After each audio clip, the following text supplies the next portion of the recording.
ध्यायते सद्गुरु श्वेतरूपं मम्मलं श्वेताम्बरं शोभितं कर्णीरकुण्डलं श्वेतशुभ्रमुकुटं हीरामणिमण्डितम्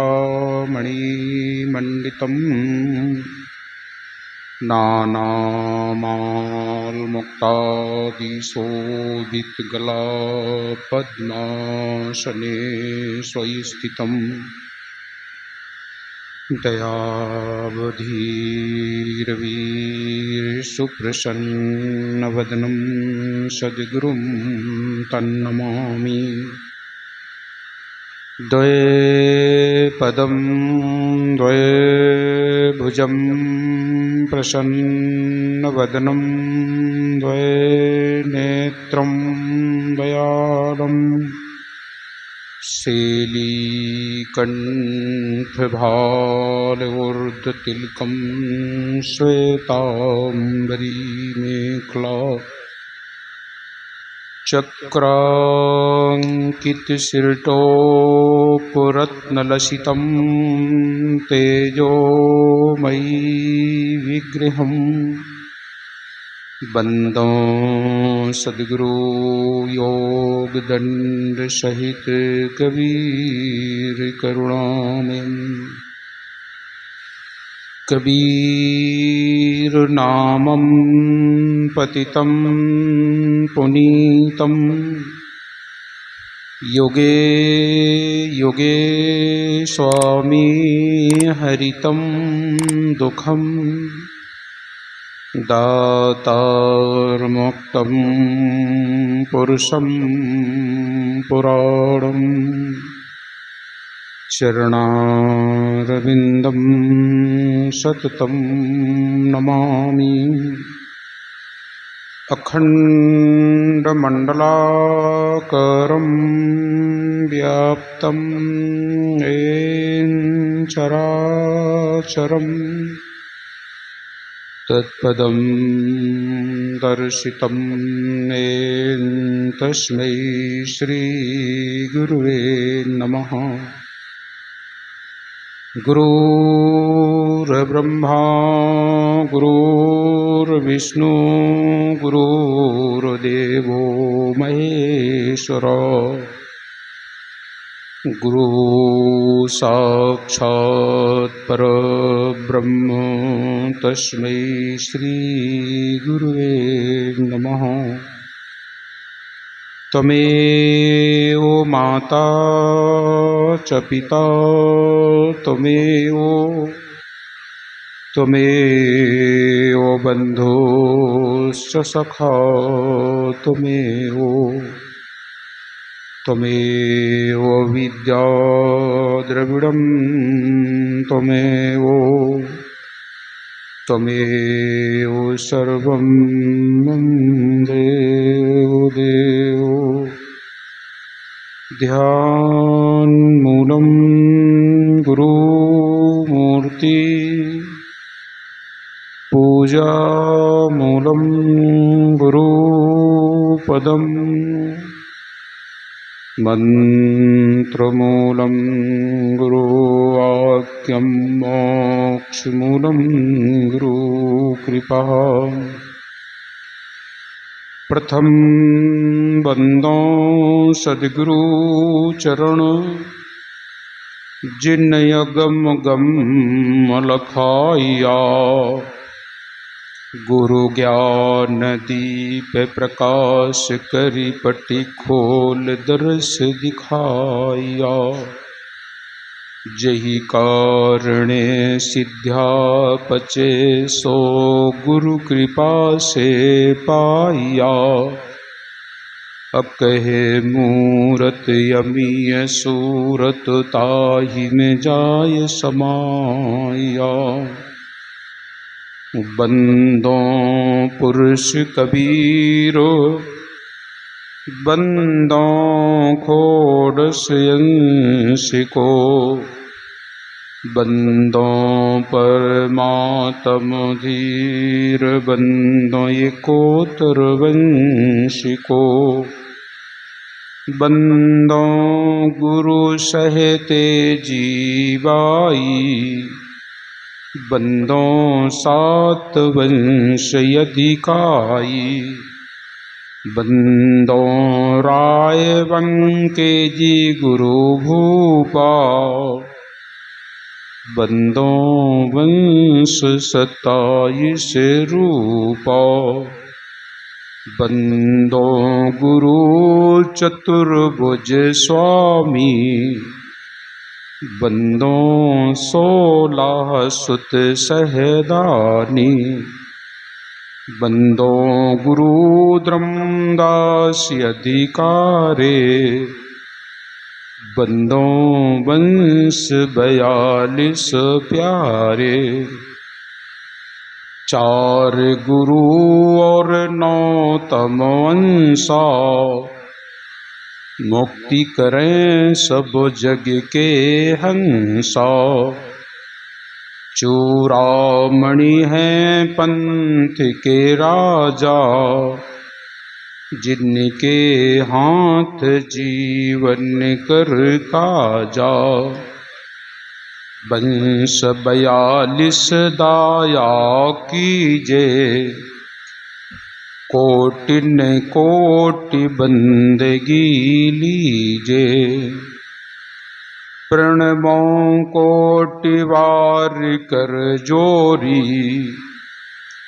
जिनकी दया विमल बुद्धि मेरी बंदों गुरुपद कंज जरा मरण दुख नाश भव सत्य नाम मनरंज सद्गुरु दाया जाहि पर सत्य नाम है सार बूझो संत विवेक करी उतरो भव जल पार सद्गुरु का उपदेश यह गुरु के चरण बंदन किए मंगल सब विधि काज सद्गुरु कबीर महामहिमा वर्णन करूं राखो सद्गुरु लाज हे सद्गुरु संतन रमण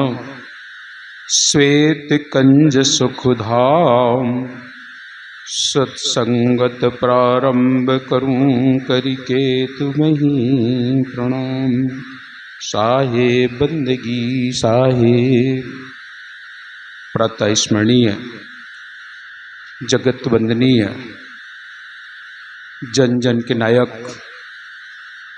कण कण में विराजमान सत्य पुरुष परमात्मा सद्गुरु कबीर साहेब तत्स्वरूप परम पूज्य पंछी उजोर प्रकाश मीनाम साहेब परम पूज्य पंछी उदित मीनाम साहेब के पावन चरण कमलों में कोटि कोटि बंदगी गुरु गोस्वामी भानु प्रताप साहेब के पावन चरण कमलों में कोटि कोटि बंदगी परम पूज्य गुरुदेव महंसी लालदास जी साहेब परम पूज्य गुरुदेव महंसी बालकदास जी साहेब के पावन चरण कमलों में कोटि कोटि बंदगी आज के इस पावन अवसर पर उपस्थित संतजन निम्न प्रेमी सज्जनों श्रद्धामयी भक्तिमयी ममतामयी माताओं एवं बहनों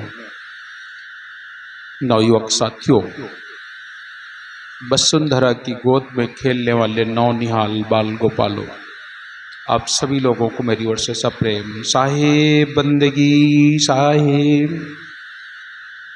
आज सद्गुरु कबीर साहब की इस अमृत कथा का तीसरा दिवस है। तीसरे दिवस की इस पावन बेला में आप सभी लोगों के दर्शन का लाभ प्राप्त हो रहा है। कल हमने आप लोगों को सद्गुरु कबीर साहब और धनी दमदास जी साहब के मिलन की थोड़ी सी कथा सुन कराई थी। सदगुरु कबीर साहब का मिलन 1519 में मथुरापुरी में हुआ। थोड़ी देर के लिए मुलाकात हुई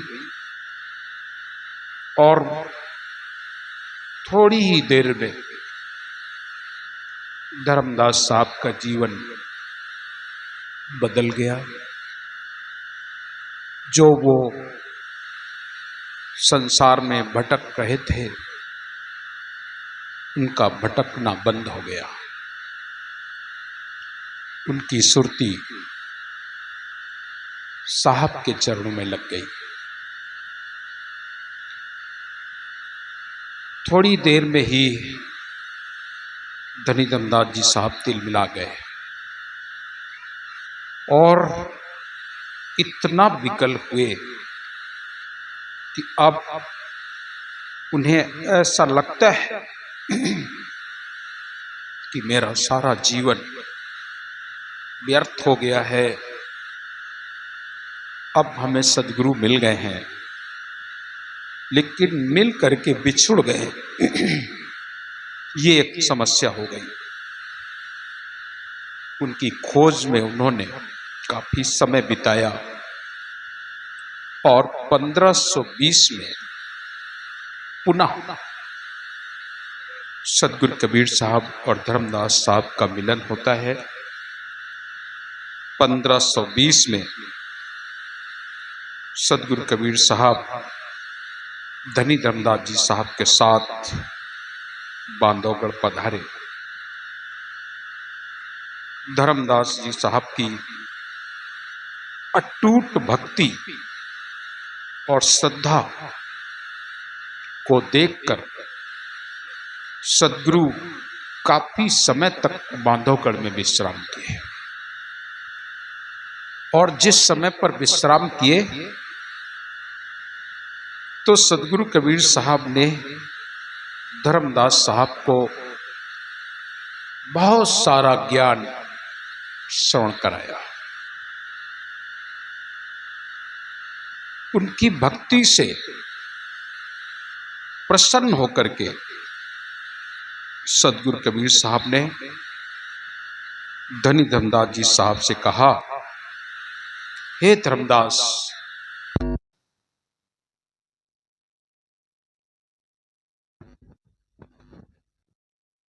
धर्मदास नहीं, धनी धर्मदास कहते हैं। आज से तुम्हारा नाम दुनिया में धनी धर्मदास होगा और तुम्हारे अंदर इतना प्रेम है, इतना ही अनुराग है, इतनी भक्ति है, इसलिए अब हम चाहते हैं कि जिस कार्य के लिए मैं इस मृत्यु लोक में आया हूं, मेरे इस कार्य में तुम भी साथी हमारे बन जाओ। हे धर्मदास, आओ मेरे साथ, तुम भी इस सत्य पंथ के राही बनो और राही नहीं, संसार के दर्शक, दिशा देने वाले बनो। साहब कहते हैं, 4 गुरु संसार में धर्मदास बड़े अंश, मुक्ति राज लिख दीनिया, अट्टल 42 वंश। हे धर्मदास, हम तुम्हें आशीर्वाद देते हैं। पहले तो तुम इस पंथ के राजा कहे जाओगे। धर्मदास, तुम पंथ के राजा और तुम्हारे हाथ जीवन कर काजा। जीवों का कार्य तुम्हारे हाथों से, तुम्हारे द्वारा जीवों का उद्धार होगा। तुम आज से सत्य पंथ के राजा होगे। धर्मदास, तुम पंथ के राजा, तुम्हारे हाथ जीवन कर काजा। धर्मदास, तुम बड़े विवेकी, तुम्हारे घट बुद्धि बढ़ देखी। अब हम तुमका देन चाहो गुरुआई, मम कारज में हो सहाय। तुम बहुत विवेकी हो, तुम मेरे कार्य में सहायक हो जाओ। हम तुम्हें नामपान परवाना देते हैं और तुम इस भरत खंड में 7 द्वीप नौखंड में उस नामपान परवाना को जीवों को दो, जिससे ये जीव अपने निज लोक को पहुंच जाए। एक शब्द में साहब कहते हैं, धर्मदास तुम बीरा लेहू। सतगुरु कबीर साहब धर्मदास साहब से कह रहे हैं, मैं तुम्हें नामपान परवाना दे रहे हैं। धर्मदास तुम बीरा लेहू, जम्बू द्वीप के जीवन देव। हम तुम्हें नहीं बल्कि जम्बू द्वीप के जीवों के उद्धार के लिए मैं तुम्हें नामपान परवाना दे रहा हूं। तुम्हारा तो उद्धार हो गया, तुम्हारा कल्याण हो गया कि चूंकि तुम्हारा अनुराग, तुम्हारी भक्ति, तुम्हारा भाव, तुम्हारा समर्पण, जिनके जीवन में ऐसा भक्ति भाव समर्पण होता है और फिर वो मुक्ति के लिए परेशान हो। आपको तो मुक्त होना ही होना है, आप तो मुक्त स्वरूप है ही, लेकिन हम तुम्हें जो नामपान परवाना दे रहे हैं वो संसार के जीवों के लिए दे रहे हैं। तुम संसार के जीवों को मुक्ति दान दीजिए जा करके। और शब्द में साहब कहते हैं, धर्मदास तुम बीरा लेहू, जम्बू द्वीप के जीवन देव। धर्मदास साहब विस्मय में पड़ जाते हैं, हाथ जोड़ते हैं और कहते हैं, जिस नामपान परवाना की आप बात कहते हैं और वो भी दुनिया के लोगों के लिए कह रहे हो, ये जीव इतना भौजाली हो गया है, इतना संसार में फंस गया है, इतना जकड़ गया है, इसको कैसे हम निकालेंगे। साहब कह रहे हैं, धर्मदास तुम बीरा लेहू, जम्बू द्वीप के जीवन देव। हाथ जोड़ के धर्मदास साहब कहते हैं, मैं का जानो साहिब पंथ की आती, मैं तो इस पंथ का राही हूं, आपके बताए हुए मार्ग का मैं एक सेवक हूं, चलने वाला हूं। मैं का जानो साहिब पंथ की आदि, जम्बू द्वीप बसें बकवादी। और इस जम्बू द्वीप में बकवादी लोग रहते हैं, बहुत बकवाद करने वाले हैं, तरह तरह की बकवास करते हैं, धर्म के नाम पर टीका टिप्पणी करते हैं, धर्म के नाम पर छीटा कसी करते हैं, धर्म के नाम पर मजाक जैसा बना के रखा है, धर्म के नाम पर पाखंड फैला के रखा है, धर्म के नाम पर अंधविश्वास फैला के रखा है, धर्म के नाम पर इस मानव समाज को गुमराह किया जाता है, धर्म के नाम पर इस मानव समाज को ना जाने क्या क्या खटकर्म कराए जाते हैं। लेकिन ये जीव आज इतना खटकर्म में बंध चुका है कि ये आपका सत्य संदेश जल्दी से स्वीकार नहीं कर पाएगा। साहब कह रहे हैं धर्मदास साहब से, धर्मदास साहब अब कह रहे हैं, साहब कबीर पहले कहते हैं, धर्मदास तुम बीरा लेहू, जम्बू द्वीप के जीवन देहू। धर्मदास साहब कहते, मैं का जानो साहेब पंथ के आदि, जम्बू द्वीप बसें बकवादी। क्या बकवाद है? पढ़े वेद और करे आचार, वो नहीं माने शब्द तुम्हारा, बड़ा आचार विचार करेंगे, खूब वेद पढ़ेंगे, धर्म ग्रंथ खूब पढ़ेंगे, पढ़े वेद और करें आचार, लेकिन वो नहीं माने शब्द तुम्हारा। अपने को ज्ञानी कहलाएंगे लेकिन सत्य बात को स्वीकार नहीं करेंगे।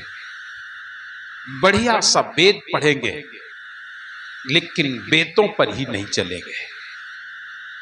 जो वेद सतमार्ग बताता है उस पर नहीं चलेंगे, आपकी तो बात छोड़ दो। बढ़िया बढ़िया गाना गावें, चाल चले बेढंग, बढ़िया बढ़िया गाना गावें, चाल चले बेढंग, और बात बतावें स्वर्ग लोक की चढ़े नशे को रंग। ऐसे नशेबाज की टोली में अब कौन करे सत्संग।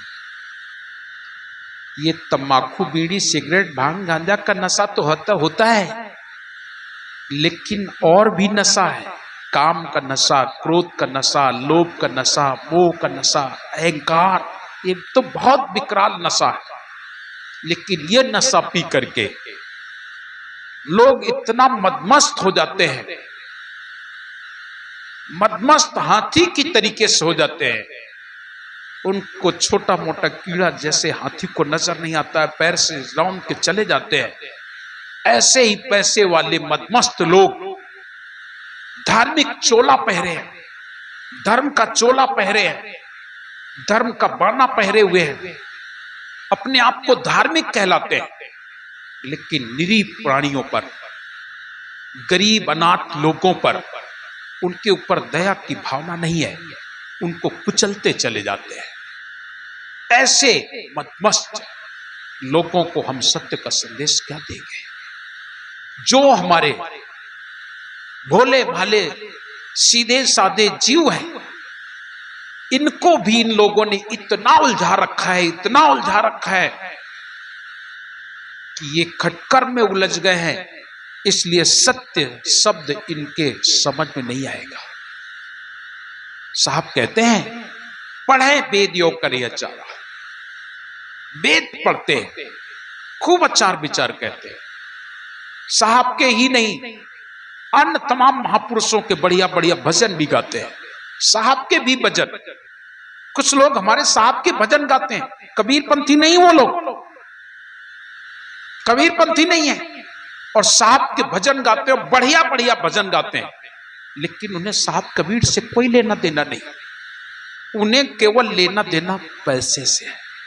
क्योंकि सदगुरु कबीर साहब के भजनों को लोग बड़े प्यार से सुनते हैं, बड़े भाव से सुनते हैं, अनुराग से सुनते हैं।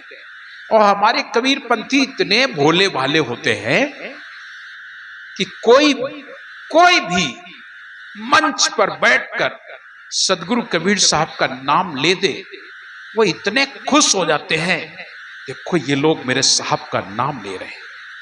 लेकिन वो लोग साहब का नाम नहीं ले रहे हैं, वो तो साहब के नाम का व्यवसाय कर रहे हैं, वो तो साहब के नाम को बेच रहे हैं।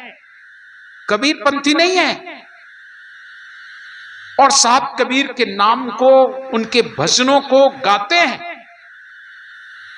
और साहब कबीर का नाम तक सही नहीं ले पाते हैं। सदगुरु कबीर साहब का नाम नहीं ले पाते हैं। और आप लोग देखते होंगे, सुनते होंगे, कभी कभी ये बच्चे बजाते हैं कैसेट। अक्सर हम इधर उधर जाते रहते हैं, जाते हैं तो लोग कह देते हैं, अरे कबीर साहब का कोई भजन सुनाओ भाई, क्या तुमने ये भजन लगा रखा है। तो ये लोग कबीर, वो क्या मालूम उनको कि क्या हम सुनाए क्या ना सुनाए। तो इनको जो शब्द साहब का अच्छा लगा तो वो रख देते हैं, साहब को सुनाने लगते हैं इससे, रिकॉर्डर से।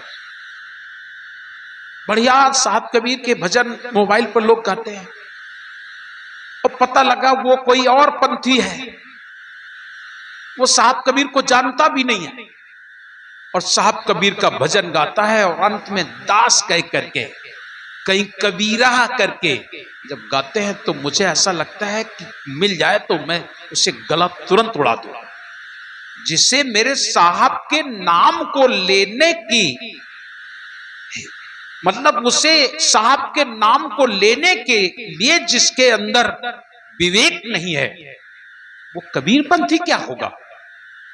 वो कबीरपंथी क्या होगा, वो कबीर साहब के नाम को क्या सुनाएगा। ये तो जो और लोग गाते हैं तो वो तो गाते हैं, उनको तो चलो वो तो अज्ञान है, या ऐसा कहते हैं कि वो काल के अंश हैं। मैं उन्हें ये कहूं कि काल के अंश हैं, और वो कबीर साहब को दास और रार बड़ा करके बोलते हैं, उनके ऊपर तो लगता है। लेकिन कभी कभी हमारे कबीरपंथी, और एक नहीं अनेक कबीरपंथी होकर के सदगुरु कबीर साहब के भक्त हैं, लेकिन उन्हें भी अपने सदगुरु कबीर साहब का नाम लेना नहीं आता है। उन्हें भी नहीं पता है कि अपने साहब का नाम कैसे लिया जाए। अरे जो बेटा अपने बाप का नाम सम्मान पूर्वक ना ले सका, वो अपने सत्पुरुष को क्या जान पाएगा? वो अपने परमात्मा को क्या जान पाएगा? अपने साहब को क्या जान पाएगा? कम से कम तुम्हें अपने साहब का नाम लेना तो आ जाए, साहब का नाम तो समझ में आ जाए, क्या कहना चाहिए। हमारे सत्पुरुष हैं, हमारा मालिक है, हमारा परमात्मा है, हम उसका नाम कैसे लेते हैं? तो जो लोग कबीरपंथी नहीं हैं, वो लोग तो कभी कभी अच्छा सा बोलते हैं शब्द, और कुछ लोग बड़े घमंड से साहब कबीर के शब्दों को गाते हैं, और आप लोग सुनते हो, तुम लोगों को लगता होगा बड़ा अच्छा गा रहा है, लेकिन मुझे कतई पसंद नहीं आता है। क्योंकि हमारे साहब के नाम में जरा सा भी कहीं निंदा शब्द लग जाए या छोटापन मुझे महसूस होता है, तो भाई मुझे अच्छा नहीं लगता है। तुम लोगों को अच्छा लगता हो, लेकिन मुझे कतई बर्दाश्त नहीं होता है। मुझे इतना तेज, वैसे तो क्रोध नहीं आना चाहिए, लेकिन सच में तुम्हें बताता हूं, मुझे इतना क्रोध आता है, इतनी गुस्सा आती है कि अगर सामने मिल जाए तो उसको बहुत मारे। जिसे अपने साहब का क्यों, वो तो तुम्हें चिढ़ाना चाहते हैं। वो तो चाहते हैं कि जैसे तुम्हारे पिताजी का नाम चेतुआ बधैया पहले रखा गया है, वो आज भी हमारे साहब का नाम भी उसी तरीके से लेना पसंद करते हैं। जबकि सदगुरु कबीर साहब कहते हैं, साचा एक जगत में सदगुरु, साचा एक जगत में सदगुरु, भाव तारन करिहारा, और सब जगत के गुरुआ मरमर ले अवतारा। चीनो रे नरलोई, जैसे मिटे तेरी जन्म जेवनी, आवागवन होई, ऐसे सदगुरु को चीनो रे। सदगुरु तो एक ही है। गुरु जगत में बहुत कहावे, गुरु जगत में बहुत कहावे, मंत्र देते हैं काना, उपजे बिनसे भाव सागर में, भेद मर्म नहीं जाना। चीनो रे नरलोई, जासे मिटे तेरी जन्म जेवनी, आवागमन न होई, ऐसे सदगुरु को चीनो रे नरलोई। ऐसे सदगुरु को पहचानो जिससे आवागमन दूर हो जाए। सच्चा एक ही जगत में सदगुरु है, लेकिन सब अपने नाम के आगे सदगुरु लिखे हैं। ना जाने कितने आचार लिख रहे हैं, ना जाने कितने महामंडलेश्वर लिख रहे हैं, ना जाने क्या क्या तो धर्म के नाम पर अपने नाम के आगे लिखना शुरू कर दिया। और लिख करके हमारे साहब का नाम जब लेते हैं तो वो इतना, उनके अंदर हीन भावना होती है, अच्छी भावना नहीं है उनके अंदर। हीन भावना से, गलत दृष्टि से, गलत भाव से वो साहब का नाम लेते हैं। उनको कैसे समझाया जाएगा?